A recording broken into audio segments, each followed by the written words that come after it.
Assalamualaikum warahmatullahi wabarakatuh. Bertemu lagi dengan Bu Eri Wulandari dalam mata pelajaran sejarah Indonesia. Pada pertemuan kita yang kedua ini, kita akan membahas tentang pembagian zaman prasejarah berdasarkan corak kehidupan. Jadi pembagian zaman itu ada dua, yang pertama berdasarkan corak kehidupan dan yang kedua berdasarkan zaman berdasarkan alatnya. Berdasarkan corak kehidupannya itu dibagi menjadi sebagai berikut.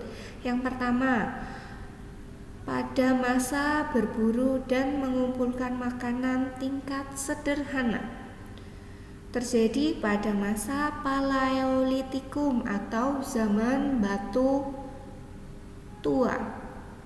Kemudian yang kedua, kehidupan sosial ekonominya. Yang pertama, tinggal secara nomaden atau berpindah-pindah dari satu tempat ke tempat yang lain mengikuti tingkat kesuburan tanah, kemudian banyaknya hewan buruan. Yang kedua, bergantung sepenuhnya kepada alam, karena pada zaman ini manusianya itu hanya berburu dan mengumpulkan makanan dari alam sekitar. Yang ketiga, hidup berkelompok kecil. Jadi mereka tinggal di dalam kelompok-kelompok kecil. Yang selanjutnya, pada kelompok-kelompok kecil ini mereka berkomunikasi menggunakan isyarat sederhana. Contohnya dengan isyarat tubuh atau dengan kata-kata atau bahasa yang sederhana. Hasil budaya pada masa ini, yang pertama, ciri-cirinya alatnya masih sangat sederhana sehingga bentuknya itu masih kasar. Yang kedua, berasal dari batu, kayu, tulang binatang yang masih kasar. Contohnya hasil budayanya yaitu yang pertama ada kapak perimbas atau kapak genggam.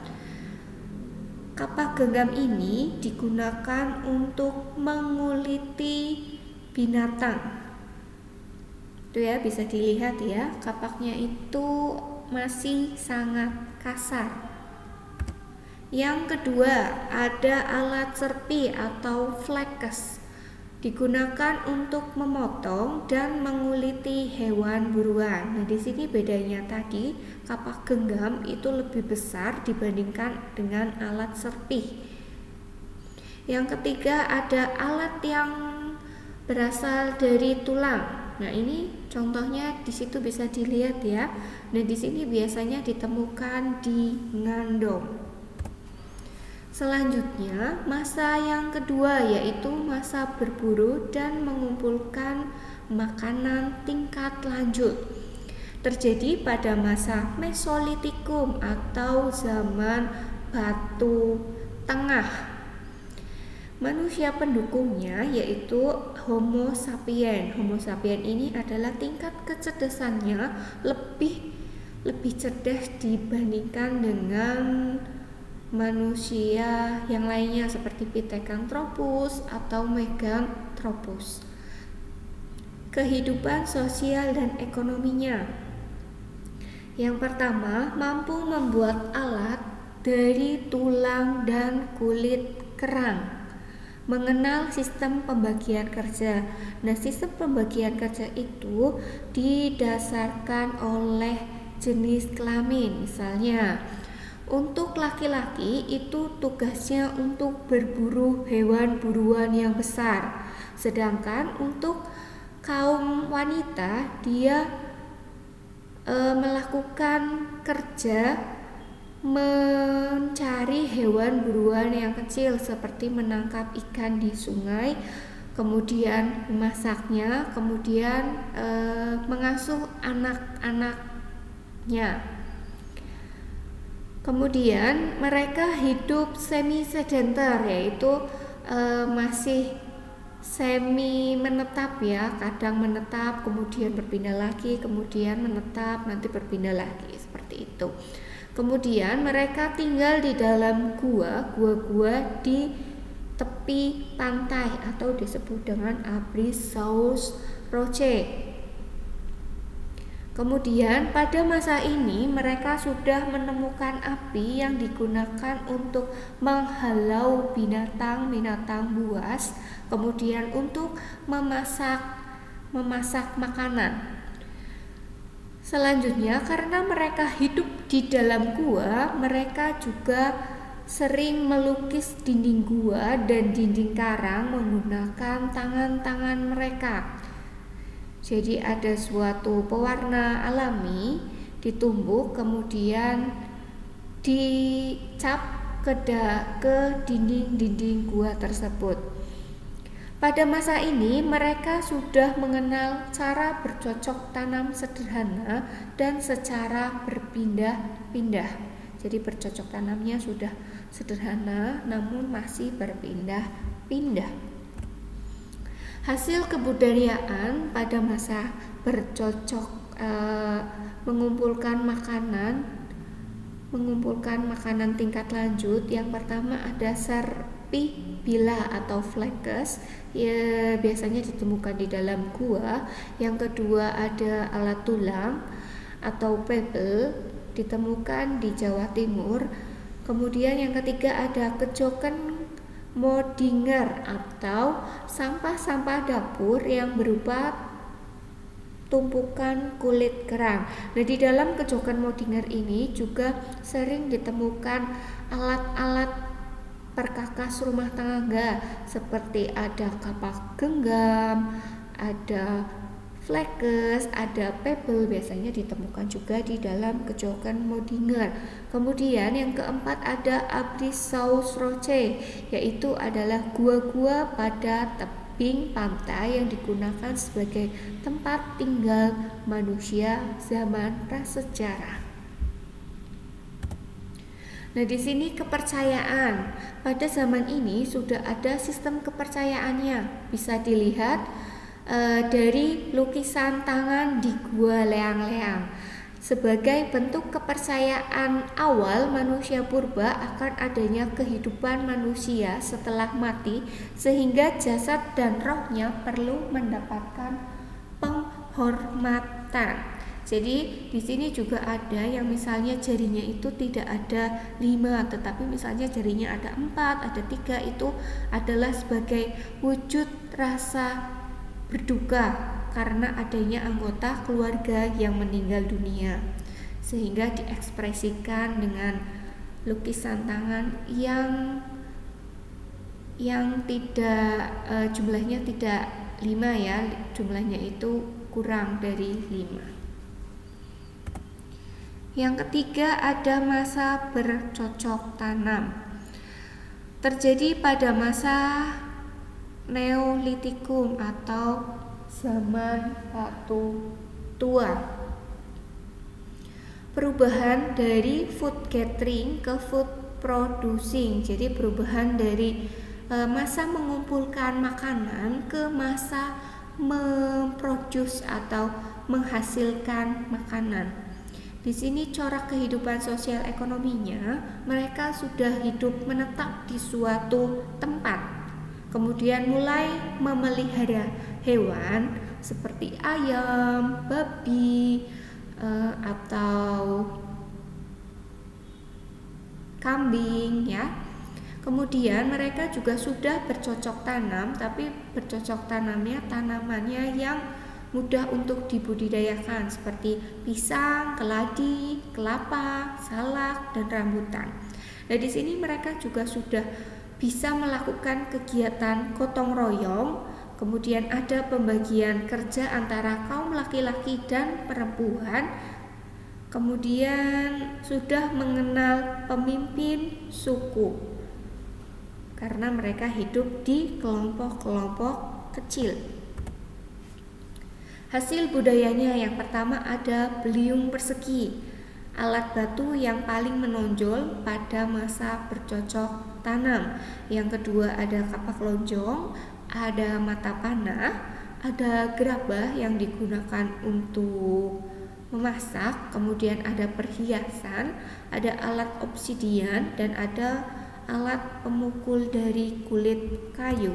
Nah, ini contoh dari alat-alatnya ya. Ada kapak lonjong, jadi alat-alatnya itu sudah lebih halus dibandingkan dengan masa yang awal mengumpulkan makanan ya. Jadi alat-alatnya sudah lebih halus. Kemudian ada kapak persegi dan itu ada mata panah. Mata panah terbuat dari batu yang diasah secara halus dan digunakan untuk berburu. Nah, di sini sistem kepercayaannya mereka sudah lebih meningkat. Sistem kepercayaannya itu ada animisme dan dinamisme. Animisme itu kepercayaan tentang adanya roh-roh yang memiliki kekuatan alam gaib, sehingga manusia harus berbuat baik dan menghormati roh-roh tersebut dengan cara memberikan sesaji atau pemujaan. Contohnya, ada pohon beringin yang besar. Nah, kita memberi sesajen berbentuk ada pisang, ada bunga, ada kemenyan. Itu contoh dari animisme. Kemudian yang kedua ada dinamisme, yaitu kepercayaan bahwa benda-benda di sekitar manusia memiliki daya atau kekuatan gaib atau mana yang mampu memberikan manfaat atau mara bahaya bagi manusia. Contohnya kepercayaan terhadap keris-keris ya. Besok waktu satu suro biasanya keris-kerisnya itu akan dicuci. Itu contoh dari kepercayaan dinamisme. Yang keempat ada masa bercocok tanam tingkat lanjut. Terjadi pada masa megalitikum. Kemudian alat budaya terbuat dari batu-batu besar karena megalitikum, mega itu besar ya. Jadi masa di mana manusia itu membuat alat-alat yang berasal dari batu-batu yang besar. Nah, di sini kepercayaan dinamisme dan animismenya berkembang sangat pesat sehingga banyak hasil budaya dari megalitikum yang fungsinya itu untuk kepercayaan terhadap roh-roh, untuk memuja roh-roh. Nah, di sini hasil kebudayaannya yang pertama ada menhir, itu berbentuk tugu atau batu tegak yang ditempatkan di suatu tempat untuk media penghormatan dan lambang bagi yang sudah meninggal dunia.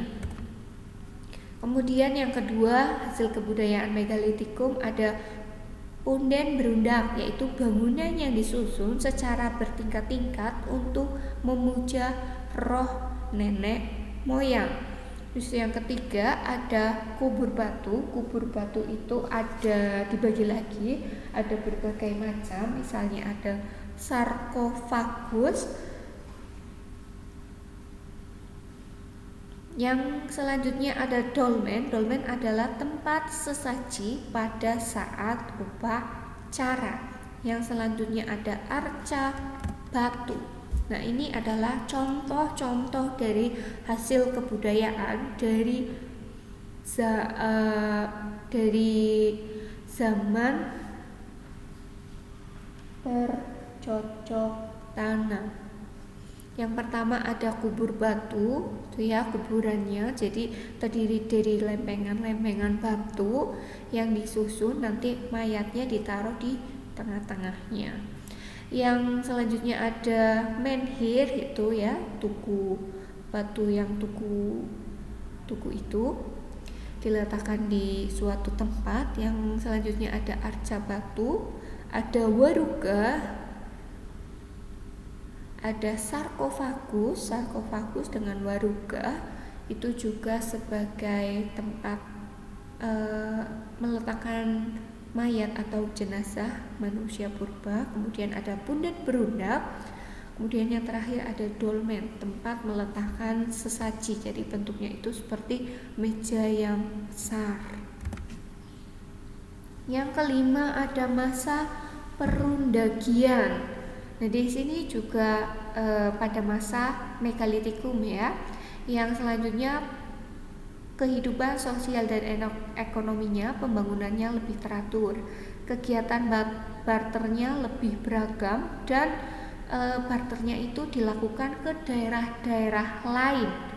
Nah, di situ bisa dilihat gambarnya, itu contoh manusia purba ketika sedang